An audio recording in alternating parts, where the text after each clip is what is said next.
Bangladesh online জুয়ার বাজার নিয়ে সঠিক কোনো হিসাব নেই। তবে দেশের কত মানুষ অনলাইন জুয়ার সঙ্গে জড়িত তার একটি আনুমানিক হিসাব জানা যায়।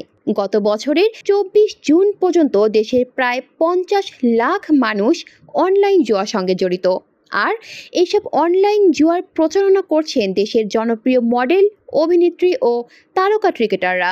8 এপ্রিল দেশের এক দৈনিক পত্রিকায় প্রকাশিত এক প্রতিবেদনে বলা হয়, জুয়া খেলার বিভিন্ন সাইটের প্রচারণায় সঙ্গে যুক্ত সাকিব আল হাসান, অভিনেত্রী শবনম বুবলী, মডেল প্রিয়া জান্নাতুল, নুসরাত ফারিহা, সামিরা খান মাহি, অপু বিশ্বাস, মাহিয়া মাহি সহ দেশের শীর্ষ অনেক তারকা বিভিন্ন সময় অনলাইন জুয়ার প্রচারণা চালিয়েছেন। 2024 সালের ফেব্রুয়ারিতে 3 ইউটিউবারকে জুয়ার প্রচারণার অভিযোগে পুলিশ স্বপ্রণোদিত হয়ে মামলা করে গ্রেপ্তার করেছিল। তবে জুয়ার প্রচারণা চালিয়েও দেশের শীর্ষ তারকারা সব সময়ই ধরাছোঁয়ার বাইরে থেকে যাচ্ছেন। তাদের বিরুদ্ধে আইনি শৃঙ্খলা রক্ষাকারী কোনো সংস্থাকে ব্যবস্থা নিতে দেখা যায়নি।